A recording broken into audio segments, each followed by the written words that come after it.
जय हिंद साथियों, पॉलिटिकल ज्ञान में आप सभी का स्वागत है। टिकट कैसे प्राप्त करें अपनी मनचाही पार्टी से? कौन से ऐसे मापदंड हैं जिनके आधार पर पार्टियां कैंडिडेट सिलेक्शन करती हैं, प्रत्याशी चुनाव करती हैं? सबसे पहली चीज आपका पोर्टफोलियो यानी कि आपने क्या क्या काम किए हैं, क्या क्या जिम्मेदारियां निभाई हैं, कितना अनुभव है। वो अनुभव चुनाव का हो सकता है, किस तरह से आपने पार्टी को मजबूत किया है, संगठन को मजबूत किया है, क्या क्या जिम्मेदारियां निभाई हैं, ये सभी पोर्टफोलियो के अंदर आते हैं। जितना मजबूत पोर्टफोलियो होता है, टिकट मिलने के चांस उतने ज्यादा बढ़ जाते हैं। दूसरी चीज है, बहुत सी मजबूत पार्टियां सर्वे कराती हैं हर एक विधानसभा का। ये समीकरण आधारित सर्वे भी होता है, चुनावी समीकरण, जातिगत समीकरण, कई तरह के सर्वेज होते हैं। तो इस पे आप कितने फिट बैठते हैं तय करता है कि आप प्रत्याशी होंगे, आपको टिकट मिलेगा या नहीं। कई बार जातिगत समीकरणों के विरुद्ध भी टिकट मिल जाती है, क्योंकि व्यक्ति का फेस वैल्यू, नेम वैल्यू इतना बड़ा होता है, वो कई सारे समीकरणों को फेल कर देता है। तीसरी चीज है अर्थ।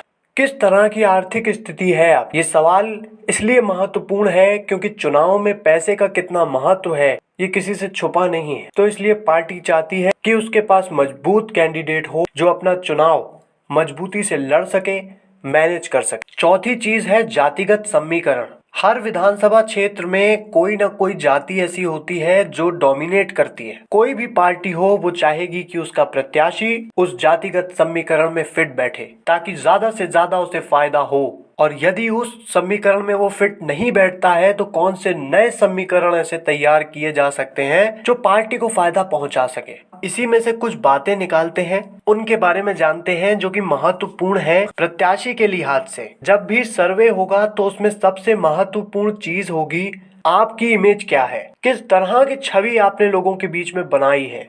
इसलिए मजबूत करें अपने आप को, अपने नाम को। दूसरी महत्वपूर्ण चीज, आपका पार्टी की हाई कमांड के साथ संबंध। हाई कमांड जैसे कि यदि आप विधानसभा का चुनाव लड़ रहे हैं तो आपका स्टेट में कितना दबदबा है, स्टेट के लीडर्स के साथ आपका किस तरह का कनेक्शन है, किस तरह के संबंध हैं उनसे। ये भी एक बहुत ही महत्वपूर्ण फैक्टर है प्रत्याशी के लिहाज से, क्योंकि जब भी टिकट बंटते हैं तो स्टेट के महत्वपूर्ण लीडर्स बहुत ही इम्पोर्टेंट रोल प्ले करते हैं। बड़े लीडर्स की बात सुनी जाती है, उनकी बात को वरीयता दी जाती है। तो यदि कोई बड़ा लीडर आपके नाम को आगे बढ़ाएगा तो पार्टी को सहमति देनी पड़ेगी। तीसरी और सबसे महत्वपूर्ण प्रत्याशी के लिहाज से कि आप जीते हुए प्रत्याशी से कितने मजबूत दिखाई देते हैं। मजबूत नहीं दिखाई देते तो क्या बराबरी में दिखाई देते हैं, और किस तरह से समाज आपको देखता है। क्या आपने जीते हुए जनप्रतिनिधि से ज्यादा लोगों के मन में जगह बनाई है? ये कुछ महत्वपूर्ण सवाल हैं जो आपका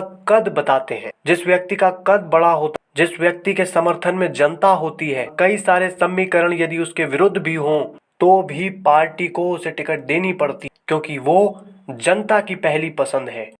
आपके राजनीतिक सफर में आपका साथी पॉलिटिकल ज्ञान में आज के लिए इतना ही। बहुत बहुत धन्यवाद। जय हिंद।